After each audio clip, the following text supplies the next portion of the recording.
Hello everyone, welcome back to Shri Bala Vantalu. Morning లేస్తూనే ఈరోజు ఏం టిఫిన్ చేయాలని ఒక టెన్షన్ కదండి. ఈరోజు 2 రకాల కమ్మనైన దోశ రెసిపీస్ని ప్రిపేర్ చేసుకుందాం. అలాగే ఒక కమ్మనైన పచ్చడి రెసిపీని కూడా ప్రిపేర్ చేసుకుందామండి. ఈ పచ్చడి రైస్కి కానీ టిఫిన్ రెసిపీస్కి కూడా చాలా చాలా బాగుంటుంది. మరైతే లేట్ చేయకుండా మన ప్రాసెస్లోకి వెళ్ళిపోదాం. మన ఫస్ట్ రెసిపీని చూసేద్దాం. కమ్మనైన సొరకాయ పచ్చడిని ఇప్పుడు ప్రిపేర్ చేసుకుందాం. ఇప్పుడైతే మనము ప్రాసెస్ని చూసేద్దాం. ఒక సొరకాయని తీసుకొని శుభ్రంగా కడిగేసి పైన స్కిన్ అంతా తీసేసి చిన్న చిన్న పీసెస్గా కట్ చేసి 1 కప్పు సొరకాయ ముక్కలు తీసుకున్నాను. స్టవ్ ఆన్ చేసి ఒక ప్యాన్ పెట్టేసుకొని ఒక 2 టేబుల్ స్పూన్ల ఆయిల్ వేసేసుకోవాలి. ఆయిల్ హీట్ ఎక్కిన తర్వాత 1 టేబుల్ స్పూన్ జీలకర్ర వేసేసుకొని ఫస్ట్ జీలకర్రని వేయించుకోవాలి లో ఫ్లేమ్లో. ఒక 10 పచ్చిమిర్చిని కూడా ఒకసారి శుభ్రంగా కడిగేసి చీలికలుగా కట్ చేసి పచ్చిమిర్చి కూడా దోరగా వేగేలాగా వేయించుకోవాలి. పచ్చిమిర్చి ఇలా బాగా వేగిన తర్వాత ఒక చిన్న కట్ట కొత్తిమీరని నీట్గా కడిగేసుకొని 1-2 సార్లు కొత్తిమీరని వేసేసుకొని వేయించుకుందాం. ఒక 2 నిమిషాల పాటు లో ఫ్లేమ్లో వేయించుకుంటే సరిపోతుంది. కట్ చేసి పెట్టుకున్న సొరకాయ ముక్కల్ని 1 కప్పు వేసేసుకొని ఒకసారి కలిపేసి ఒక 3 నిమిషాల పాటు లో ఫ్లేమ్లో మూత పెట్టేసి మగ్గనిద్దాం. సొరకాయ ముక్కలు పూర్తిగా మగ్గిపోవాలండి, అప్పుడే పచ్చడి టేస్ట్ బాగుంటుంది. చూడండి, 3 నిమిషాల తర్వాత సొరకాయ ముక్కలన్నీ చాలా బాగా మగ్గిపోయాయి కదా. ఇప్పుడు ఒక 2 టమాటోల్ని చిన్న చిన్న పీసెస్గా కట్ చేసి వేసేసుకుందాం. ఒక చిన్న నిమ్మకాయంత చింతపండును కూడా ఒకసారి శుభ్రంగా కడిగేసి వేసేసుకోవాలి. టమాటోలో ఉన్న పులుపే సరిపోదండి, తప్పనిసరిగా చింతపండుని యాడ్ చేసుకోవాల్సిందే. ఇప్పుడు ఒక 1/2 టేబుల్ స్పూన్ పసుపును కూడా యాడ్ చేసుకొని టమాటోలు మెత్తబడేంత వరకు లో ఫ్లేమ్లో వేయించుకోవాలి. ఒక 2-3 నిమిషాల పాటు లో ఫ్లేమ్లో వేయించుకున్నామంటే టమాటోలన్నీ ఇలా చూడండి చాలా మెత్తగా కుక్ అయిపోయాయి కదా. ఇప్పుడు మనం స్టవ్ ఆపేసి పూర్తిగా చల్లారనివ్వాలి. పూర్తిగా చల్లారిన తర్వాత మిక్సీ జార్లో వేసేసుకుందాం. టేస్ట్కి సరిపడా సాల్ట్ యాడ్ చేసుకోవాలి. మూత పెట్టేసి మిక్సీ పట్టేసుకుందాం. చూడండి, పచ్చడి రెడీ అయిపోయింది. ఇప్పుడు పోపును పెట్టేసుకుందాం. స్టవ్ ఆన్ చేసుకొని ఒక ప్యాన్ పెట్టేసుకొని ఒక 2-3 టేబుల్ స్పూన్లమైన ఆయిల్ వేసేసుకోవాలి. ఆయిల్ హీట్ ఎక్కిన తర్వాత 1/2 టేబుల్ స్పూన్ ఆవాలు, 1/2 టేబుల్ స్పూన్ జీలకర్ర, 1 టేబుల్ స్పూన్ మినపగుళ్ళు, 1 టేబుల్ స్పూన్ శనగబేడలు, 1 వెల్లుల్లిగడ్డని పొట్టు తీసేసి కొంచెం అలా కచ్చా పచ్చగా దంచేసి వేసుకోవాలి. కొద్దిగా ఫ్రెష్ కరివేపాకును వేసేసుకొని ఒక 1/2 టేబుల్ స్పూన్ ఇంగువను కూడా వేసేసుకొని ఈ పోపునంతా బాగా వేయించుకొని పచ్చడిలో కలిపేసుకుందాం. ఈ పచ్చడి 3-4 రోజుల వరకు ఫ్రిడ్జ్లో స్టోర్ చేసుకొని హ్యాపీగా ఎంజాయ్ చేయవచ్చండి. సొరకాయ అంటే ఇష్టం లేని వారు కూడా ఇలా పచ్చడి చేయండి, వద్దనకుండా చాలా చాలా ఇష్టంగా తినేస్తారు, అంత టేస్టీగా ఉంటుంది. ఈ పచ్చడి వైట్ రైస్ కానీ రాగి సంగటి, చపాతీ, రోటీ, పుల్కా, దోశ ఇలా టిఫిన్ రెసిపీకి కూడా చాలా చాలా బాగుంటుందండి. 2 రకాల దోశ రెసిపీస్కి కాంబినేషన్గా కమ్మనైన పచ్చడిని ప్రిపేర్ చేసుకున్నాం కదండి. ఇప్పుడు మనం ఫస్ట్ దోశ రెసిపీ రైస్ లేకుండా హెల్తీగా ఓట్స్ మిక్స్డ్ దాల్ దోశ రెసిపీని ప్రిపేర్ చేసుకుందామండి. వెయిట్ లాస్కి కానీ డయాబెటిక్ వారు కూడా హ్యాపీగా తీసుకోవచ్చు. మరైతే లేట్ చేయకుండా ఈ హెల్తీ దోశ రెసిపీ ప్రాసెస్ని చూసేద్దామా. ఒక బౌల్ పెట్టేసుకొని ఒక 2 టేబుల్ స్పూన్లు శనగబేడలు వేసుకోవాలి. ఒక 2 టేబుల్ స్పూన్లు పెసలను వేసేసుకుందాం. ఒక 2 టేబుల్ స్పూన్లు కందిపప్పు వేసేసుకోవాలి. ఒక 2 టేబుల్ స్పూన్లు సన్న సగ్గుబియ్యం వేసాను, లావు సగ్గుబియ్యం అయినా వేసేసుకోవచ్చు. అలాగే 2 టేబుల్ స్పూన్లు పెసరపప్పును వేసేసుకోవాలి. ఈ మొత్తం పప్పు ధాన్యాలన్నీ కలిపితే ఒక 1/2 కప్పు అయ్యాయన్నమాట. అదే కప్పుతో ఒక 1/2 కప్పు మినపగుళ్ళను కూడా వేసేసుకుందాం. ఒక 2 సార్లు శుభ్రంగా కడిగేసుకోవాలి. ఒక 1/2 టేబుల్ స్పూన్ మెంతులను కూడా వేసేసుకొని మునిగేంత వరకు వాటర్ వేసేసి 4 గంటల పాటు నానబెట్టుకుందాం. పిండి రుబ్బుకోవడానికి 15 నిమిషాల ముందుగా అదే కప్పుతో 1.5 కప్పు ఓట్స్ వేసేసుకోవాలి. మునిగేంత వరకు వాటర్ను వేసేసుకొని మూత పెట్టేసి 15 నిమిషాల పాటు నానబెట్టేసుకుందాం. 4 గంటల తర్వాత మూత తీసి చూసామంటే చూడండి, నానబెట్టుకున్న పప్పు ధాన్యాలన్నీ కూడా బాగా నానిపోయాయి కదా. 15 నిమిషాల తర్వాత మూత తీసి చూసామంటే ఓట్స్ కూడా చాలా బాగా నానిపోయాయి చూడండి. ఇప్పుడు ఒక మిక్సీ జార్ పెట్టేసుకొని నానబెట్టుకున్న పప్పు ధాన్యాలన్నిటినీ వేసేసుకుందాం. అలాగే నానబెట్టుకున్న ఓట్స్ను కూడా వేసేసుకోవాలి. పప్పు ధాన్యాలు నానబెట్టుకున్న వాటర్ని వేసేసుకొని మెత్తగా మిక్సీ పట్టేసుకోవాలి. నేను ఇక్కడ ఒకేసారి మిక్సీ పడుతున్నానండి, మీరు 2 దఫాలుగైనా మిక్సీ పట్టేసుకోవచ్చు. మిక్సీ పట్టుకున్న పిండినంతా ఒక గిన్నెలో వేసేసుకొని ఇంకొంచెం వాటర్ని యాడ్ చేశాను నేను. ఈ మొత్తాన్ని ఇప్పుడు బాగా కలిపేసుకుందాం. చూడండి, ఇలా మెత్తగా మిక్సీ పట్టేసుకోవాలి. ఇప్పుడు టేస్ట్కి సరిపడా సాల్ట్ వేసేసుకొని కొద్దిగా కుకింగ్ సోడా కూడా వేసేసుకుందాం. ఒక 2-3 టేబుల్ స్పూన్లమైన వాటర్ను వేసేసుకొని బాగా కలిపేసుకోవాలి. పిండి రుబ్బుకున్న వెంటనే దోశలు వేసేసుకోవచ్చండి. పిండి మిగిలిందంటే ఫ్రిడ్జ్లో పెట్టుకొని మరుసటి రోజు కూడా దోశలు వేసేసుకోవచ్చు. ఇలా బాగా కలిపేసుకోవాలి. దోశ బ్యాటర్ కన్సిస్టెన్సీ ఇలా ఉండాలన్నమాట. ఇప్పుడు స్టవ్ ఆన్ చేసుకొని దోశ ప్యాన్ పెట్టేసుకుందాం. వాటర్ని స్ప్రింకిల్ చేసి టిష్యూ పేపర్తో తుడిచేసి దోశ వేస్తున్నానండి.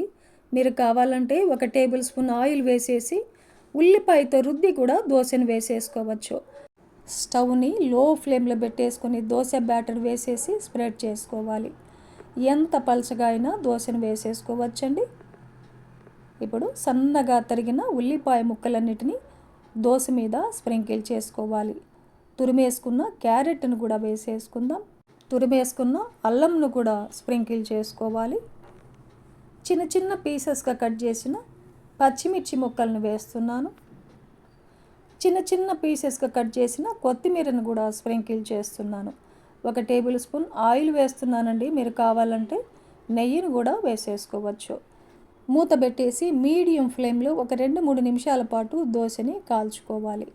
2 నిమిషాల తర్వాత చూసామంటే చూడండి, దోశ ఎర్రగా వేగిపోయింది కదా. కింద వైపు కూడా దోశని రెండో వైపు తిప్పి కాల్చుకోవాల్సిన అవసరం లేదు, ఎందుకంటే మూత పెట్టి దోశని కుక్ చేసుకున్నాం కదండి. దోశని ప్లేట్లో తీసుకోవడమే. ఇలాగే మనకు ఎన్ని కావాలంటే అన్ని హెల్దీ అండ్ టేస్టీ దోశ రెసిపీస్ని ప్రిపేర్ చేసుకోవచ్చు. ఇప్పుడు మనం ప్రిపేర్ చేసుకున్న సొరకాయ పచ్చడి కాంబినేషన్తో టేస్ట్ సూపర్గా ఉంటుందండి. ఇప్పుడు మరి 2వ రకం హెల్దీ దోశ రెసిపీని ఎలా ప్రిపేర్ చేసుకోవాలి అన్నది ప్రాసెస్లో చూసేద్దామా. మసాలా దోశని ప్రిపేర్ చేసుకుందామండి. రొటీన్గా చేసుకునే దోశ రెసిపీ కాకుండా వీక్లీలో ఒక్కసారైనా ఇలా కమ్మనైన హెల్దీ అయిన దోశ రెసిపీని ప్రిపేర్ చేసి ఫ్యామిలీకి అందించామంటే టేస్టీగా ఎంజాయ్ చేస్తూ తినేస్తారనమాట. మరి ఇప్పుడైతే దోశకు కావలసిన దోశ బ్యాటర్ని ప్రిపేర్ చేసుకుందాం.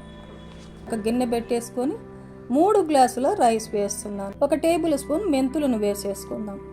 అదే గ్లాస్తో 1 గ్లాసు మినపగుళ్ళను వేసుకోవాలి. ఇప్పుడు ఈ బియ్యము మినపగుళ్ళు అన్నిటిని కూడా 2 సార్లు నీట్గా కడిగేసుకోవాలి. డ్రింకింగ్ వాటర్ వేసేసి మూత పెట్టి 6 గంటల పాటు నానబెట్టుకోవాలి.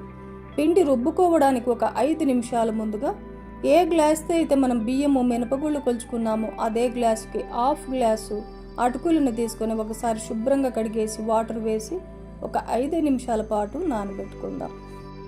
6 గంటల తర్వాత మూత తీసి చూసామంటే చూడండి, బియ్యము మినపగుళ్ళు అన్నీ కూడా చాలా బాగా నానిపోయాయి కదా.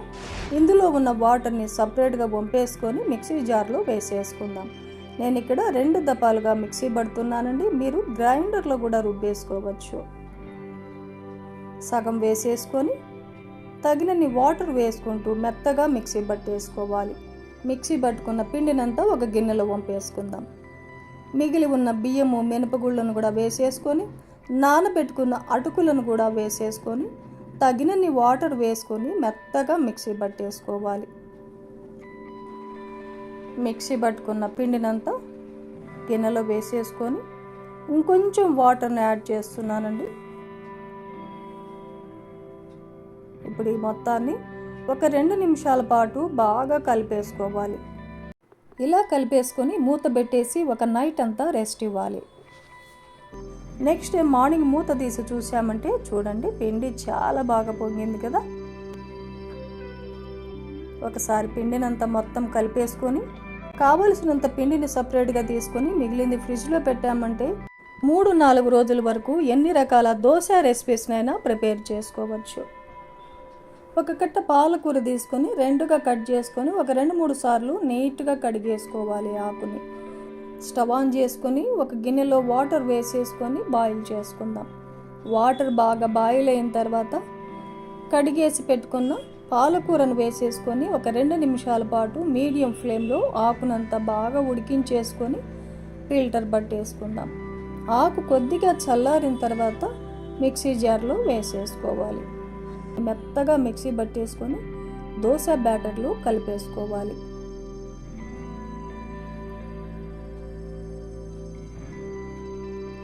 ఇలా మొత్తం కలిసేలాగా కలిపేసుకొని టేస్ట్కి సరిపడా సాల్ట్ని యాడ్ చేసుకుందాం.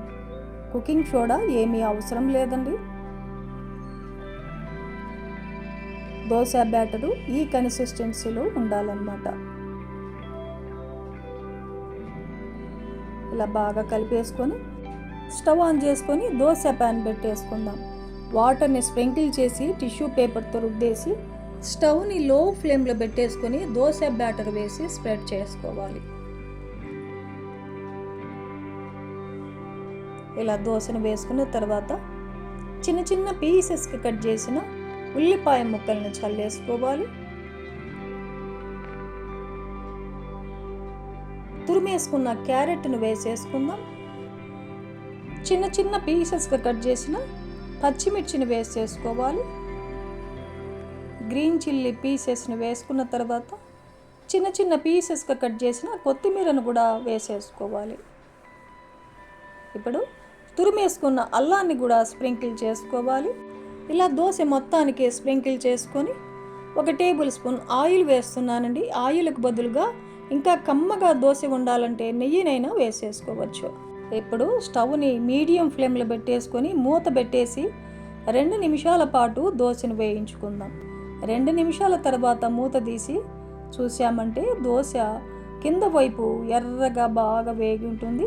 రెండో వైపు దోశను తిప్పాల్సిన అవసరం లేదు, ఎందుకంటే మూత పెట్టేసి మనం దోశను మీడియం ఫ్లేమ్లో కుక్ చేసుకున్నాం కదా. రెండవ వైపు తిప్పకుండా దోశని ప్లేట్లో తీసుకోవడమే. కమ్మగా చాలా చాలా బాగుంటాయండి. ఇలాగే మనకు ఎన్ని కావాలంటే అన్ని ఈ కమ్మనైన పాలక్ మసాలా దోశని ప్రిపేర్ చేసుకొని ఫ్యామిలీతో టేస్ట్ చేయొచ్చు. రొటీన్గా చేసే ప్లెయిన్ దోశ, ఇడ్లీ ఇలా కాకుండా అప్పుడప్పుడు ఇలా కమ్మగా మసాలా దోశలను కూడా వేసేసి ఫ్యామిలీకి అందించామంటే హ్యాపీగా ఎంజాయ్ చేస్తూ తింటారు. అంతేకాదు చాలా హెల్దీ కూడా కదండి. మరెందుకండి ఆలస్యం, ఈ కమ్మనైన సొరకాయ పచ్చడిని 2 రకాల healthy and tasty masala dosa రెసిపీస్ని ప్రిపేర్ చేసి ఫ్యామిలీతో టేస్ట్ చేయండి. ఈ వీడియో నచ్చితే లైక్ చేయండి, షేర్ చేయండి, సబ్స్క్రైబ్ చేయండి. థ్యాంక్ యూ అండి. Thanks for watching.